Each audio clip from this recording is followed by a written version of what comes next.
what's up? Welcome back to a new video and happy new year. I haven't posted a video since last Sunday. I've been so busy this week, but I have a lot of editing to do this weekend and I'm going to catch up, and next week you're going to get so many good videos. So we are starting the new year off with a $2 dinner idea. So this is actually a frozen meal. I'm going to spin you back in time and show you how I prepped it.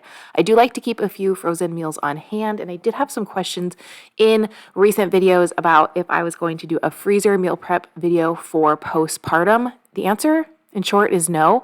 It's going to be so hot here when my baby comes that I just don't eat those types of meals in the summertime here in Vegas. So it's more like smoothies and salads and things like that, not freezer prep meals, because those to me are like warm, cozy meals. But I do like keeping a few on hand just because when we need a quick meal, I can take it out and we're good to go.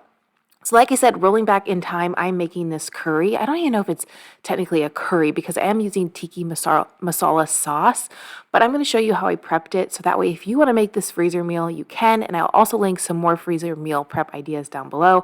But I like to spice up my freezer meals. Anytime I make one, I like to add some fresh ingredients with it, whether it's a salad or rice or a baked potato, or as you're going to see today, some mashed sweet potatoes, just because I think it takes it up a notch. I do think freezer meals kind of, I don't know, they lose their pizzazz a little bit when they've been in the freezer for a little while, but adding like a sauce or some really good seasonings does help. So how I break down the cost of this $2 meal is actually per serving. So I like to say a meal is a serving because if one person's eating or 4 people are eating or however many people are eating, they're each eating a meal, therefore they're eating a serving. So for me, a serving equals a meal. It kind of go back and forth, but you can call it whatever you want. The entire meal ingredients don't cost $2, but the cost per serving or the cost per meal is $2. A lot of times when we were going through our debt-free journey, this is how I broke down my meal plan for the week when I was really stretching our dollars, and it's kind of how I started meal planning. Anytime we are trying to really crunch on our budget or just come up with fun meal ideas for cheap. So these ingredients were obviously cheaper in the summer. Seasonal veggies are always so much cheaper, but I will say if you can't find seasonal peppers and onions on sale right now, I would actually get the frozen ones because for us, they are always $1.29 per 16-ounce bag, and you would use about a half a bag for this recipe. As for fresh ingredients, I'm using a whole bell pepper that I got for about 33 cents because I remember in this video, I got them 3 for $1 and then about half of an onion, which is about 50 cents. Most people have onions on hand. I know green peppers are so hit or miss, but also another thing I like to do is when I can find them are really inexpensive, I like to cut and chop and put a huge bag of them in my freezer. So later on in the cooler months when they are not in season and they are 99 cents a pepper, I have them on hand and I got them for cheaper so I can kind of stock up.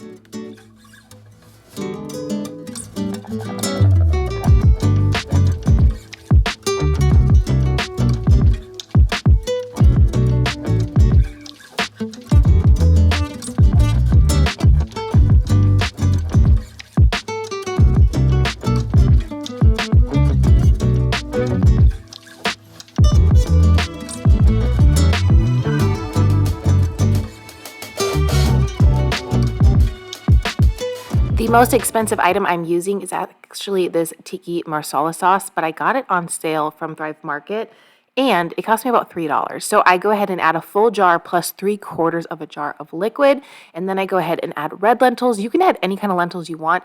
I feel like brown or green lentils tend to be the most inexpensive. You can also use split peas if you want to too, whatever you have on hand, but I added about $2 worth of those. Again, I'm going to go over the entire cost breakdown of my items just to give you an idea. I know groceries cost different everywhere depending on if there's a sale, where you live, etc., what's available to you, but I do like to include those things just to kind of give you an idea of how I like to meal plan or meal prep depending on my budget for the video or for the week or just being creative. So this again went into the freezer. I made this back in August, I think. Maybe it was September. And then I just pulled it out this week. I just put in like that and I put on instructions to put in 3 cups of veggie broth. But as you saw in the beginning, I went ahead and just added water and it was perfect that way. So this huge potato came from Trader Joe's. It's my favorite place to get potatoes because look at this. It is over 1.5 pound potato, 1.62. and it was $1.29. Most grocery stores in my area, sweet potatoes are about $1.29 per pound. So I actually save a lot of money by going to Trader Joe's and getting the largest potatoes that I can from the bin and They always end up being the best. They're like so delicious, and they're never, I don't know, they're never sprouted or they don't smell bad. They taste so good. So this is, I believe, a Japanese sweet potato. It is kind of a mix between a sweet potato and a russet. It's sweet, but it's kind of starchy, unlike a sweet potato that tends to be more mushy, and it is my absolute favorite to roast, to have mashed, to have baked. Now, I only use one potato because it was so big, and I did split it into fours because, as you're going to see here later on in the video, the serving is huge. And since I have lentils and I have the tiki marsala sauce, I just wanted to add some fresh potatoes with it because I do feel like it just kind of enhances the freezer meal quite a bit. I think this meal would also be really awesome with baked potatoes if you wanted to go that route instead. I just felt like mashed potatoes this day. I went ahead and cut them into chunks, put them in cold water, brought my pot to a boil, and then once it had boiled, I let it cook for 12 minutes. Mix them with a masher. You're going to see, well, I guess not technically a masher, it's a hand mixer. I don't have a potato masher. I'm like a very minimalistic person. I know that potato mashers come in super handy. I just have never seen a reason to buy one because I have a hand mixer. That's kind of how I am with a lot of my kitchen items. I have something that works, so I use it. I don't go buy something like a rice cooker or just little things that could make my life easier just because I don't want all those things around my house. But if you have a potato masher, it's obviously the way to go. I do add a little bit of the cooking water, the starchy cooking water from the potatoes in once I have kind of blended them up. I do feel like this just adds a really creamy potato, but you can add milk or butter, anything you want. And you'll see I actually didn't add any seasonings because the tikka marsala sauce is so seasoned. I didn't feel like adding any seasonings to my potatoes.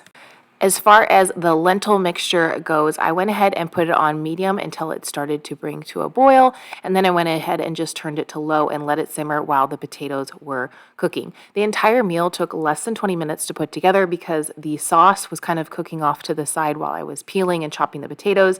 The potatoes came to a boil. They took about 15 minutes in total to cook and to mash, and so really this was like hardly any effort. That's one of the things I like about freezer meals. If you don't know what to cook, you can pull it out of the freezer and get it going. I did thaw the meal the night before because I know I wanted to cook it, and it did kind of speed it up a little bit because it wasn't coming from frozen. It was coming from thawed. So here are the potatoes, and you're going to see I have a little bit of problem with the mixer. And two things. I didn't use a deep enough bowl. Like the depth of this bowl was just not enough for this potato.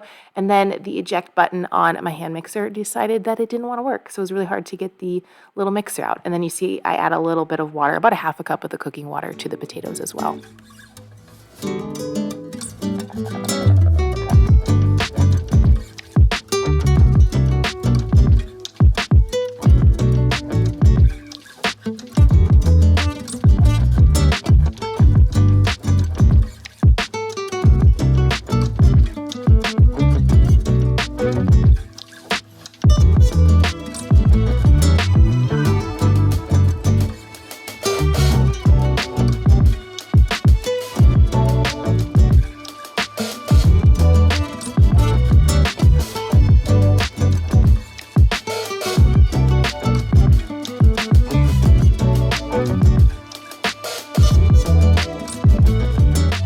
Here you have it. Here is the finished meal. This makes so much sauce. You could definitely make this into 8 servings if you wanted to make another potato or two, or make one baked potato for every meal. Totally, totally adjustable. I made this into 4 meals, and this is a really big serving, I feel like. It's high in protein because of the lentils. It has so much flavor, and it has just a little bit of oomph with the mashed potatoes. It's not a lot because I wasn't craving a lot this day, but it would also be really good if you wanted to use noodles or rice or a baked potato, really whatever you want.